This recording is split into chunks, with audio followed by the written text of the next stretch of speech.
What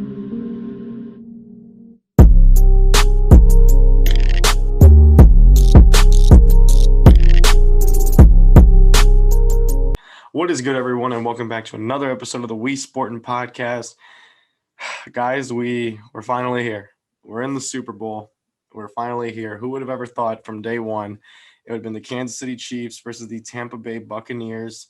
And guys, this video that we're doing today is a little different. We're not gonna give our predictions. We're not gonna go through analytical stats. We're not gonna give what our base opinion is. That'll be Wednesday. That'll be a later episode in the week. That'll be a later episode. But we're gonna kind of go over. I feel like what overshadows it is how they got to where they are today. Obviously, we know Kansas City, we know Tampa Bay, but it really comes down to, how much do we know of the teams that are in the Super Bowl? Like who knows where the backgrounds of Patrick Mahomes or a Tyreek Hill, or I mean, we all know Tom Brady, but let's say of a Chris Godwin who's never been here before, Mike Evans who's never been here before, Antonio Brown who's been in the league, but this is his first Super Bowl at the age of 33. And actually, it's a second. Oh, yep, because he played against the Packers. Yep, my bad. He was a rookie on the 2010 Steelers, but not many people know that. So you learn something new every day. Yeah, very true. So today, guys, we're just going to kind of break down each team, and we're just going to give you our little history on them, historical theories on the teams that are playing in the Super Bowl this Sunday. Essentially, the important players of who they acquired and how they acquired them to get to the point where they are right now. Very true. Very true. What Nico was trying to say. Yeah, I was burping, guys. I'm sorry. So first things. It's been a rough day for Nico. He's been dealing with some headaches. He's been dealing with some things. So yeah, I've been. So guys, so today we're gonna just run through this real quick.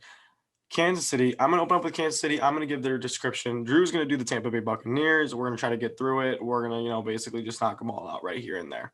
So let's go to the winter of January 4th, 2013, when is the Kansas City Chiefs first signed Andy Reid. Now, Andy Reid, coming off of being on the, when he was on the Philadelphia Eagles, he came off of 3 straight NFC title games, only making it to the Super Bowl one time to lose to none other than Tom Brady, who he does play this Sunday. Andy Reid, I do believe, has the most history with Tom Brady, regardless of anything. I mean, he's played in NFC title. No, he played in the Super Bowl with them again when he was on the Eagles. He also played them in the AFC Championship game when he was on the Kansas City Chiefs in 2017, when we saw them go to the Patriots and Chiefs go into Arrowhead, and we saw, we all know how that game ended. We all know. And, through that build-up in time, everyone knew Andy Reid to be a very elite coach, and we all loved Andy Reid, and I love Andy Reid. I'm a big fan of Andy Reid. Absolutely. You got to love Big Red. Have to. Yeah, very true. And I love Andy Reid, and he's a great coach, and I do believe that, he has the most, besides Belichick, has a lot more of a playoff experience to mine than a lot of the coaches that are in the league. Personally. Although he didn't capture a ring until last year, which was some long-awaited playoff success. Now he's back to back with Kansas City. Like you said, he made the Super Bowl in 2004, so this is his third. So he's been here before. The Chiefs have been here before. They know what to expect. But Big Red, that hiring was their first step to building a champion. Yep. And then to move forward, I'm not going to be going through every player, guys, but I'm going to go through more of the key players. So now let us take a little trip down to the springtime of 2013. April 4th. Yes, the NFL draft, where for the first time, and I do believe in a long time, we saw an offensive lineman be selected number 1. Correct? Yep. Be selected number 1 by the name of Eric Fisher. Now, Eric Fisher back in college was supposed to be very good, and he was amazing, and he was probably one of the best draft prospects, kind of like what we saw in Pitt. Well, it's kind of like what people are saying about Penei Sewell, but it's kind of how people he won number 1 overall. Of course, he's a home run for the Chiefs. Yeah, he didn't pan out fully. He was never really their best offensive lineman that they drafted. Obviously, with Mitchell Schwartz, they were a lot better with Mitchell Schwartz off than going with Eric Fisher. But Eric Fisher is still on the team, but is out for this Sunday. I do believe he's out for this Sunday, and which sucks. But in the same draft, a day later, they end up drafting the best tight end in the league in Travis Kelce. This season, guys, we've seen Travis Kelce have a tremendous season. He's been amazing. He's been great. Almost led the league in receiving yards, the first tight end to ever do that since Tony Gonzalez. I mean, there's no disregarding. Travis Kelce is one of the biggest vertical tight end threats we've seen in a very long time, probably since Tony Gonzalez. Of course. And the good thing for the Chiefs is that August 13th, 2020, Travis Kelce signed a 4-year extension worth up to $57 million that keeps him in Kansas City until 2026 if they decide to keep him there. So the Chiefs have gotten a 3-time first-team All-Pro, a 6-time Pro Bowler. He's been a Pro Bowler every year since 2015, a member of the Hall of Fame All-2010s team. Definitely right now the best tight end in the league. They have them locked up and secured until 2026. And Travis Kelce is definitely a big, big part of what the Kansas City Chiefs want to do offensively. Yeah, very true. Yeah, 100%. And he's been amazing for them. But now let's take a trip to 2016. 3 years later. 2016, I'm looking at this now, guys, and I look back at it now. 2016, the Chiefs ran away with this draft. Ran away. First of all, they signed Mitchell Schwartz, which was their biggest need back then, was offensive line. And he has panned out to be probably one of the best right tackles we've seen in the NFL. Then we head over to the draft, where they go and pick up Chris Jones and Tyreek Hill, who have again panned out to be the top 5 in their positions.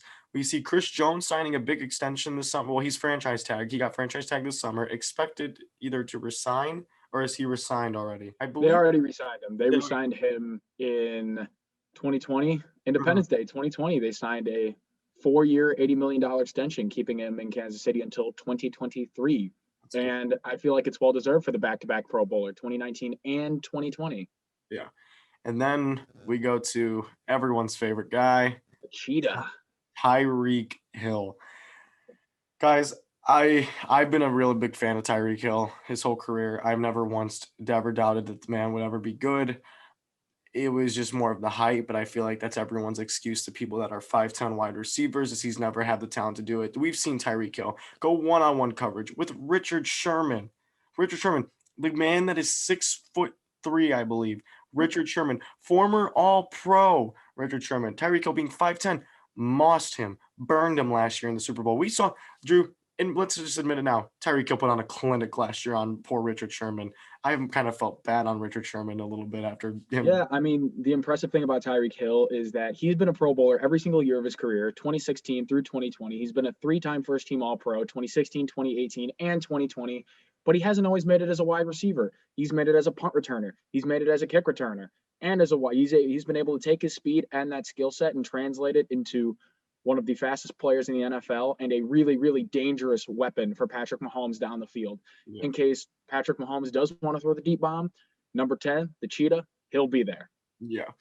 And glad you bring up Mr. Mahomes. A year later, we are in the 2017 NFL draft in the first round. They traded up. Yeah, April 27th, 2017, where we saw probably or arguably the best quarterback in the NFL taken, and I believe number 10, correct? They traded up to the 10th overall pick to select Patrick Mahomes II, a project quarterback out of Texas Tech, as he was called on draft day. But he sat behind Alex Smith for a year, and let's just say that Patrick Mahomes is definitely the future of the NFL, and that has been a big, big, big, big, big home run for the Kansas City Chiefs. I mean, look at the accolades that he's collected throughout his short career. I mean, one MVP, 50 touchdowns.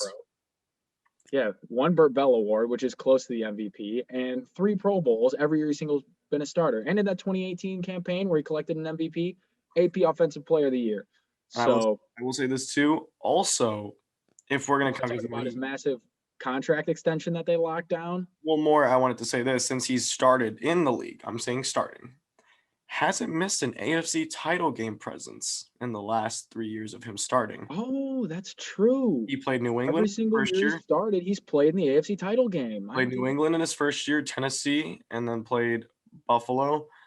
And guys, hands down. And I know Drew's a Packers fan, but you got to respect the greatness that we're watching Of on a course, I respect Patrick Mahomes. You have to. Yeah, he's been amazing. So let's take a little trip to free agency 2018, where they go and pick up Sammy Watkins. Now I feel like this Sammy Watkins move was a bit of a let's take a chance on you because so we knew Sammy Watkins as the guy who got injured, had promising hopes out of Clemson back in the 2013 draft, had promise coming out of Clemson, was Very, very high first round draft pick. yeah, the sixth overall pick by the Buffalo Bills.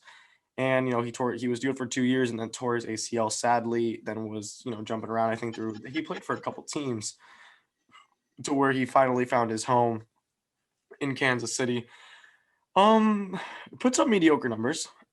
He's not great, but he's a good number two, and that's what I think Kansas City He's really a needs. very solid number two for Patrick Mahomes. And if Tyreek Hill isn't there and Travis Kelce isn't there, he can look to his number two wide receiver in Sammy Watkins, who is a reliable veteran presence in that wide receiver room because you got a lot of young guys Yeah. like Demarcus Robinson, like Nicole Hardman, that are kind of wild, that are kind of reckless. But you have that veteran presence in Sammy Watkins that's there to, to really mold the young guys into the wide receivers that they want to be. Yeah, very true. And then let's take also a trip to 2019, where they go, and I'm going to say take a chance because at the time, At the time, it was a chance. this player was a chance.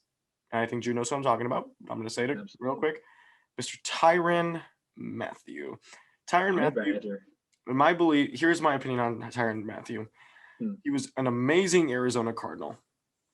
I personally believe this man was never given the respect he deserved due to the issues he had in college, and I think he had some issues in the NFL and his injury. That's true. He got some baggage going to him. Yeah, in the NFL and his injuries too.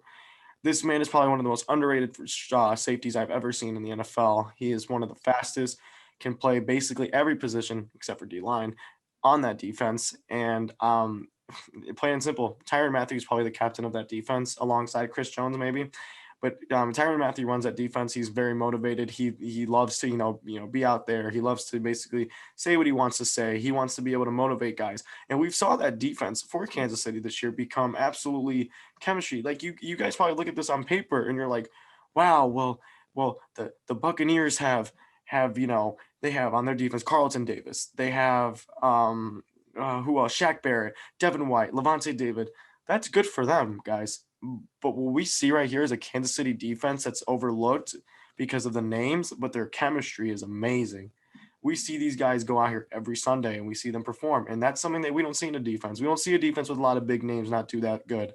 But I mean, the Chiefs know how to make it work. And I think that makes them one of the, good teams in the NFL.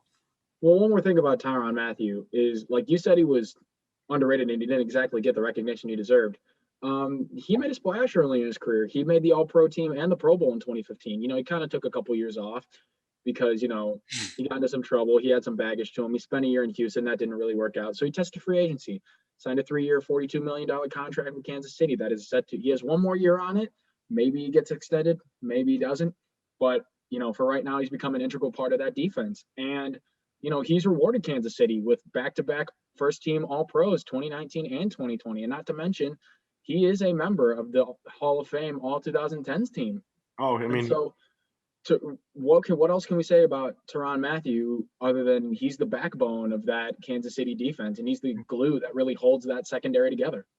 Yeah, very true, very true. And I don't know if Drew played some early Madden, but we all know Tyrann Mathieu to be that literal hybrid Jaguar as a user. And I don't know if Drew knows what I'm talking about, but some of the Madden people that watch it will. But we're going to be staying in 2019, but let's move now on to April 23rd, 2019, of where they acquired Mr. Frank Clark. Now, a lot of people were a little not confused, but a little surprised by this because, we all knew Frank Clark to be in Seattle, correct? He was in Seattle, Yeah, Frank Clark was on the Seattle Seahawks. He had just been franchise tagged by the Seahawks, but, he wasn't really happy with his current situation. So Seattle traded him to Kansas City, and the day he got traded, he signed a hefty extension, 5 years, $104 million, keeping him in Kansas City till 2024, I believe, or 2023 to 2024, one of the two.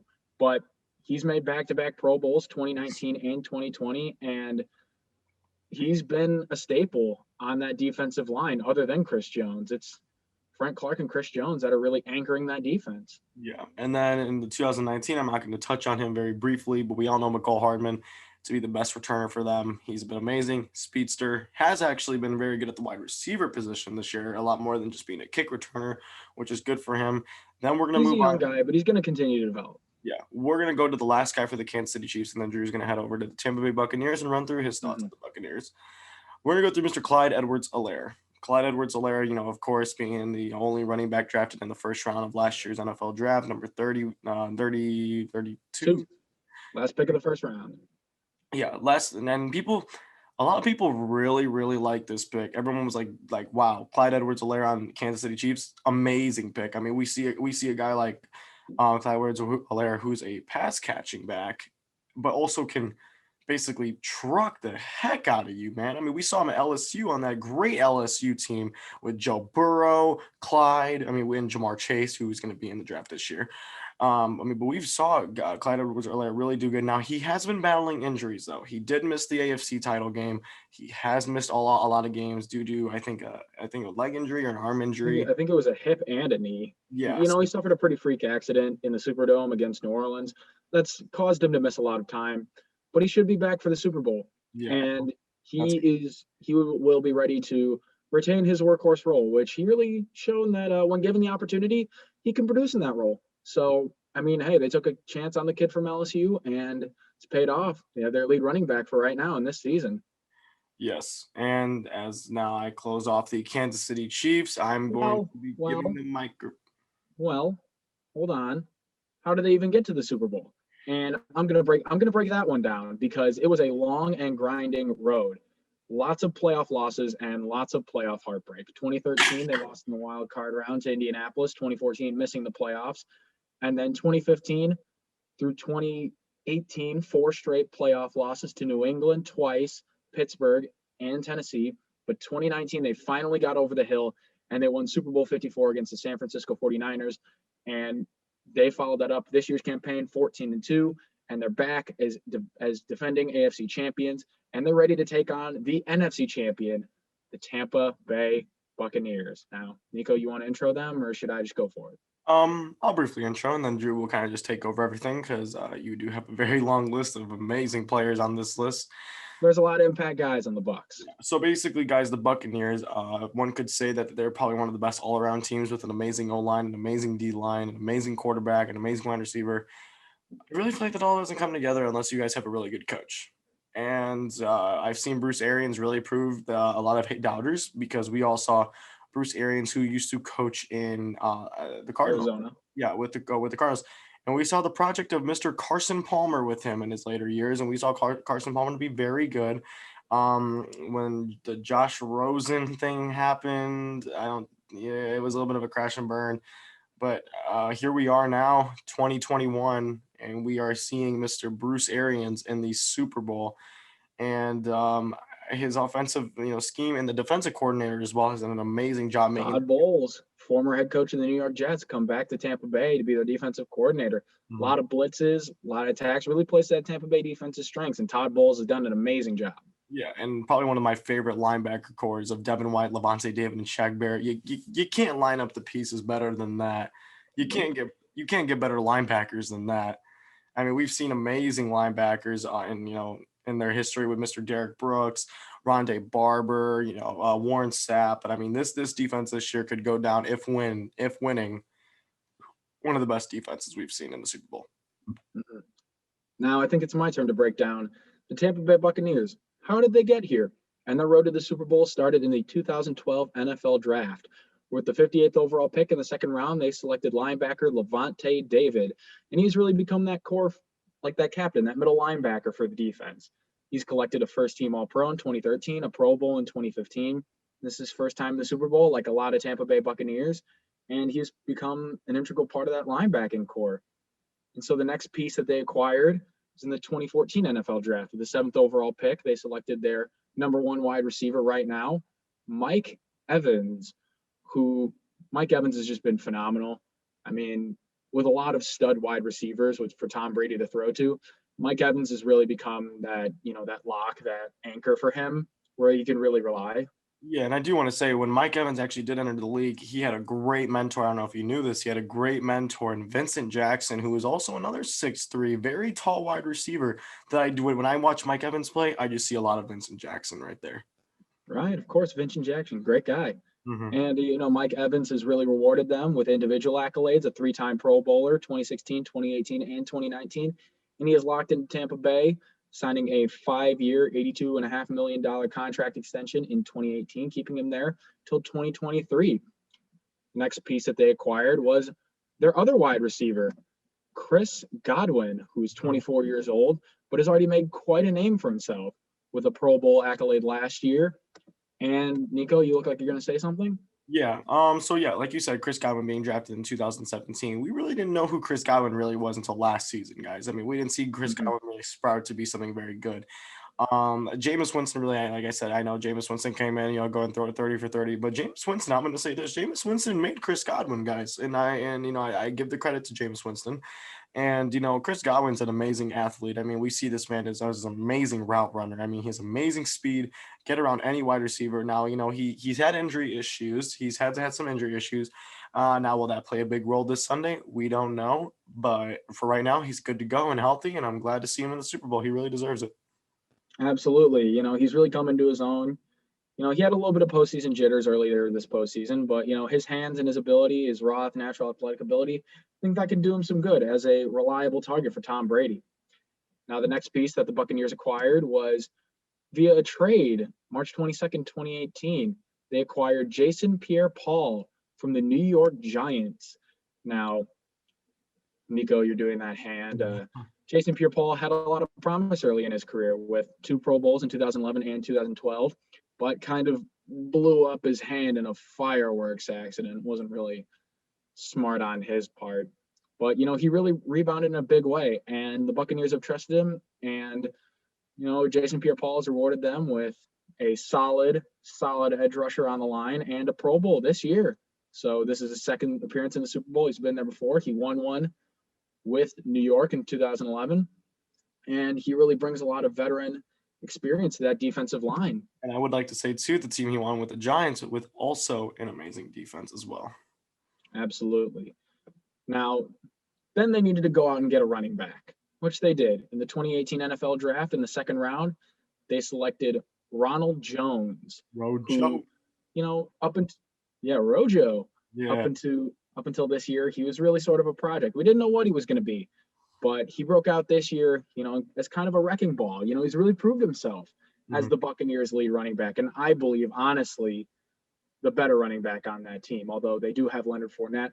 We'll get to him later. But, yeah, Ronald Jones has become a roughing bruiser for that Tampa Bay offense, and he is with the team. Mm-hmm. And the next acquisition was they needed a head coach.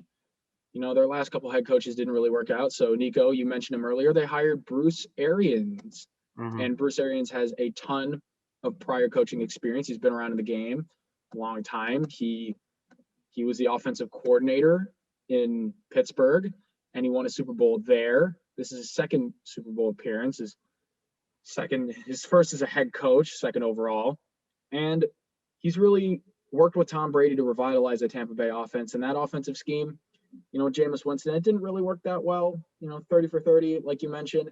But once him and Tom Brady started clicking, it's clicking. And now that offense is on fire heading into the Super Bowl, and it is going to be electric in Tampa Bay. Mm-hmm. Very true. Now, the next piece that they got was a little-known defensive end in 2019 free agency named Shaquille Barrett. Now, at the time of his signing, not a lot of people knew who he was. I didn't know who he was. He was only signed to a 1-year, $4 million contract. But his first year in Tampa Bay ended up leading the league in sacks and really making a name for himself with a Pro Bowl berth. And it makes sense. Shaquille Barrett has had a lot of good mentors to learn from. This actually isn't his first time in the Super Bowl. He's a Super Bowl champion because he won in 2015 with the Denver Broncos, with Von Miller and DeMarcus Ware. So he's had a lot of good, like older guys to learn from. And he's able to take that knowledge and with Jason Pierre-Paul, just become absolute wrecking crew on the outside, terrorizing opposing quarterbacks wherever they go. And then that, you wanted to say something? No, keep going. You're doing good. Yeah. And in that year's NFL draft, with the 5th overall pick, the Tampa Bay Buccaneers selected linebacker Devin White from LSU. Yeah, to pair with Levante David and that linebacking core up the middle. Now, Devin White, he didn't really do that well. He's kind of limited playing time. But this year, he stepped up as the Buccaneers' leading tackler, and he's ready to take the mantle from Levante David whenever David wants to move on. And maybe if he doesn't decide to re-sign and go somewhere else, Devin White is ready to step up in that role right now. But that is a deadly, deadly duo up the middle for the Tampa Bay Buccaneers defense. Levante David and Devin White, they are set there. Yeah, and if you don't mind, I actually want to go to the next signing. I don't know if you have this guy down on your list real quick, but I do want to go through one signing, which was Ndamukong Suh. Oh, you can go through Ndamukong Suh. I didn't have him, but I had a lot of players. Suh wasn't one of them. Go through Ndamukong Suh. So yeah, guys, we saw Ndamukong Suh. Obviously, this is going to be his second Super Bowl. Obviously, playing prior to one Super Bowl with the Los Angeles Rams when they played against Tom Brady. Ndamukong Suh, guys, we've all known Ndamukong Suh as to be one of the best defensive tacklers in the league, and we really seen him, come off. And I mean, that man, he's explosive. That's one thing that none of us can really say or deny. We've seen him flip flop teams he started his career on the Lions, went to the Dolphins, and then was acquired by the Rams, and then he kind of regenerated his career in the Rams, and then came and signed with the Tampa Bay Buccaneers, and I think. I want to bring him up real quick because like guys like Vita Vea, and with guys like that, he can really mentor, and because obviously we know Vita Vea coming off a broken ankle that he had in I think a game against the Saints earlier in the season, and I think that's a great mentor, and I'm not the one to get all mentor this, but Ndamukong Suh can really, be that mentor for that very, very young D line that they have, which I do believe that's their biggest weakness. But they're all very young; they don't know much. And I think with a guy like Ndamukong Suh, with a Super Bowl appearance, been in the league for over 10 years, and has been nothing but dominant wherever he went. I think it's a good point to just bring him up and kind of look at the veteranship that they have on this team, like guys like Ndamukong Suh. Well, absolutely. And for young guys that don't really know what they're doing in the NFL, it's good for, veteran presences to step up and really show the young guys the way and how to be an athlete, be a professional, and just, just for development's sake, and we've mentioned a lot of defensive players that has really become the backbone of Todd Bowles' defense. Levante David, Devin White, Shaq Barrett, Jason Pierre-Paul, Ndamukong Suh, Vita Vea, all these guys are ready to make an impact in the Super Bowl. But the next signing I have is undoubtedly the most important for the Tampa Bay Buccaneers' success this year, and is a large part, the biggest part of why they're here. Nico, you roll your eyes, you shake your head sarcastically. I think we know who it is. Tom Brady, the 43-year-old quarterback, signed March 20th, 2020, signed a 2-year, $50 million contract after a long 2-decade stint with the New England Patriots. Now, Tom Brady, he needs no introduction.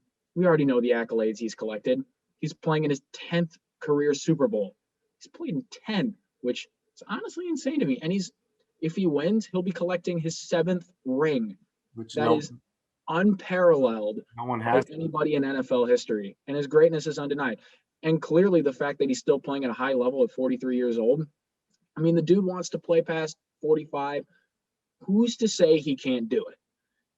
Just you're going to say he can't do it? I don't think he can. We're going to say that for Wednesday. I'm just going to say, All right. Tom Brady.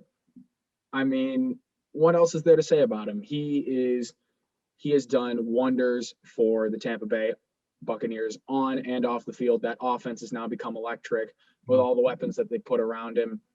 And he's been a real leader and a mentor as the elder statesman of not just that team and the league, but the league. But Tom Brady was really that key piece and that missing link for Tampa Bay to instantly become contenders. Yeah, man. I mean, like you said, Tom Brady needs no introduction. Tom Brady's story is literally as the underdog story that everyone should know. 6th-round draft pick, going and you said this is his 10th consecutive Super Bowls, going to a new team, which a lot of people, when you transition into a new offense, new coach after being ran by the same one for 20, I mean, it's hard. You can't go from Bill Belichick to Bruce Arians. I mean, I'll say this: Bill Belichick is a better coach than Bruce Arians. I will say that his schematic is different, but you go into a guy like Bruce Arians, who is more of the he likes to take chances on stuff. Bill Belichick played it safe. Bruce Arians likes to take the shots down deep. We see that every game. We've seen Brady this season put up like over 300 yards every single game almost. Actually finished top 10 in passing yards this year as well. And I mean, has an impressive. And he finished second in touchdowns. He had 40 touchdown passes. Oh wow, really? I did not know that, but good for him. Yeah. Getting back to the 43 years old, what he's done for this team, it's beyond words. And me and Drew will say this, and we'll both agree we don't like Tom Brady as a football player, but as a man, we know Tom Brady to be the most. We have to respect Tom Brady, the football player. I mean, he's the greatest of all time. I know. Well, and then with the signing of Brady, it's the accuracy. You got to build. Well, then the GM in the front office, then they went to work getting pieces around him. Evans, Godwin, yeah. That's all well and great. But how about trading for his old mate Gronky as the first move? Rob Gronkowski traded from New England on April 21st, comes out of retirement for a 7th round pick, traded to the Bucs. And let's be frank, Rob Gronkowski, you add one of the greatest tight ends of all time into that offense, a lot of possibilities. And there are times Rob Gronkowski, he's 31 years old. He's obviously not the same Gronk that he was 10 years ago. However, he has shown flashes that he could still be effective. And Brady to Gronk, that connection still rings throughout fields all across the NFL. And on top of that, then when the Jaguars released Leonard Fournette, the Buccaneers had to pounce and team up Ronald Jones with Leonard Fournette in the backfield. 1 year, $2 million, got him for cheap. Thunder and lightning. And although I did say earlier that Ronald Jones is the better running back, Leonard Fournette is no scrub, not by any stretch of the imagination. That is absolutely not. And he's still a young guy. I mean, he's only 26. He's got some tread on the tires, but he can still pound the ball. Yeah. And that is a devastating duo of Jones and Fournette. And after that, did you want to say something? Yeah, I do want to touch on Leonard Fournette real quick because I know a lot of people, overlook that offense, and he's in there. Let's not disregard, guys. Leonard Fournette was the number 4 overall pick. Okay, let's not disregard that as well. He was surrounded. Let me put it like this, and I don't know, Drew may agree with me. You guys might not agree with me. But Leonard Fournette was the offense in Jacksonville, guys. We all knew him as Mr. Run, Run, Run. I mean, he powered through everybody. And you want to know what's really funny? And I don't know if, Drew, you noticed this, but Leonard Fournette and Tom Brady are going to the Super Bowl. Wasn't it 2 years ago, an AFC title game? Who was it? Jacksonville versus Tom Brady. Oh, yeah. Patriots. It's just so Leonard weird, Fournette was about to go, and then Tom Brady just robbed it from him. Yeah. But now, if you can't beat him, join him. And Leonard Fournette signed with the Bucs, and now they're going to Tampa to play in the Super Bowl. But the last free agent signing that we have here in the middle of the season, honestly, one of the more shocking ones of the season. Antonio Brown. Well, I don't know. It's not that surprising that it happened, but how it's turned out is surprising to me. Yeah, I want to give my touch on Antonio, if you don't mind, real quick. AB? Yeah, AB. Now, we all know Antonio Brown to be many things in the NFL. Let's not understate that real quick. Let's spread it out real quick, guys. Antonio Brown went from being a 6th round draft pick to being nothing, and then Ben Roethlisberger, Mike Tomlin making him a number 1 receiver. Then he becomes the best wide receiver. Then he gets unhappy with the team, gets shipped off to Oakland. Oakland doesn't, like him. He was having off-field issues. Goes to Tom Brady. Literally played 1 game against the Miami Dolphins in the 2018 season. Then we see him not play on a team, and then we see him getting picked up, guys. Antonio Brown truly has became that, slot receiver. Yes, they have Scotty Miller, but, Antonio Brown, I would take over Miller just because of experience, which is something that, a lot of that. I would take Antonio Brown over Scotty Miller any day in terms of pure skill. I think Antonio Brown in any other offense, he'd be the number 2 wide receiver. I mean, let's not forget, it's not like Antonio Brown took a whole season off of football and he got out of shape. He's still in shape. He's still really speedy. Yeah, he's 32, but the talent is still there. And Antonio Brown, like you mentioned, his off-field issues, he's done everything he's needed to do. He's been productive. He's been that guy. And hopefully he's healthy for this Super Bowl because that's a real weapon that Tom Brady has. And Tom Brady sure as heck is glad that he brought AB back with him in Tampa because that marriage has worked out a lot better than you or I thought it would. Yeah, and you know what, man? Congratulations to Antonio Brown, though, making his second straight Super Bowl. And you know, I'll just say this, guys. You're gonna know our predictions of who's gonna truly win the Super Bowl on Wednesday. You'll know that for a fact, and we're excited for it. But Absolutely. regardless of anyone or regardless who wins, congratulations to both teams for making it to the Super Bowl. It's a hard season playing 16 games, and obviously taking off the bye week. But playing 16 games, we were seeing a lot of people first time Super Bowls, little first timers, kind of like what we saw last year in Kansas City. So it's going to be a close game, Well, I guy. mean, it takes a lot to build a champion, and as we can see from both teams, how they got there. Kansas City, it didn't happen overnight. It was a long and grinding road. Tampa Bay, I mean, Rome also wasn't built in a day there. They had to build the pieces. But once they got Tom Brady, that was really the creme de la creme where everybody came and flooded around him. And that really put the cherry on top for that championship team. But building a champion is not easy. And at the end of the week, one of these teams will be a Super Bowl champion. We'll be holding that Lombardi trophy. So yeah, like I said, guys, congratulations to both teams. Congratulations to everyone who's making it back. Kansas City making it back. Tampa Bay making it back since 2002 when they were playing against 2003 when they were playing against the Oakland Raiders. But yeah, was 02, but oh, okay. But congratulations to everyone. And yeah, I think we've covered everyone. Drew, should we head over to the outro real quick? Yeah, we have. All right. So thank you guys for watching today's episode of the WeSportin podcast. And this one was a little long, but it's our Super Bowl week. We want to give you the best things that we got because we promised you guys for weeks. Super Bowl was going to be our video. Super Bowl was going to be our moment where we were going to just lay it all out for you guys. One thing I do want to leave down in the comments below, if you guys want to do something real quick, if you guys want to drop some new video ideas you guys like to see during the off season, if you guys have any ideas that you guys want to drop for some videos, that'd be fantastic.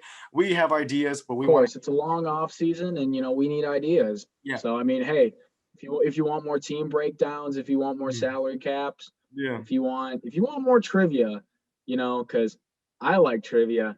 Nico doesn't like trivia. And you guys like trivia. Do you want more trivia? I can give you more trivia.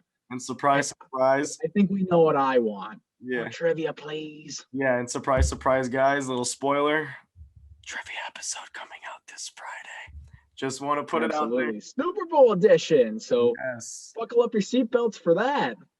And also, guys, we're going to have our Super Bowl predictions where me and Drew, it's going to be our final breakdown of the season of a football game. Final breakdown for a little while. Really sad. Well, it's a little high stakes, don't you think? Oh yeah, it's a little high stakes. Hey, why don't we make this a little more high stakes? How so? Because we're 7-5.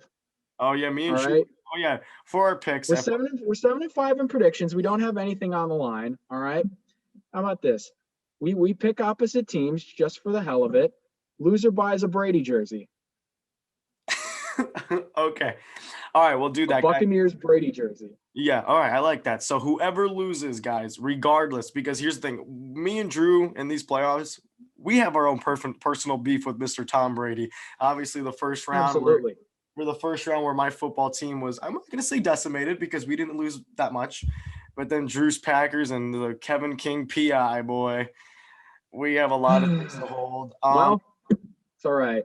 Yeah. Also, guys, you'll see our predictions on Wednesday, and hopefully Nico's going to be the one to buy that Tom Brady jersey. Yeah, and I want to give you guys a really quick breakdown real quick of what's going on this week. I think I gave it to you guys Sunday, but I always like to remind everybody what our video breakdowns are going to be.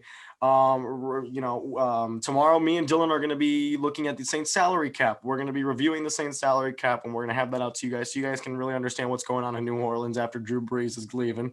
Wednesday, me and Drew have our predictions video, and we're both really excited. We're taking our notes, and we're trying to make sure we can hit each other with the hardest things we have on our teams that we're taking to the Super Bowl to win that Lombardi trophy.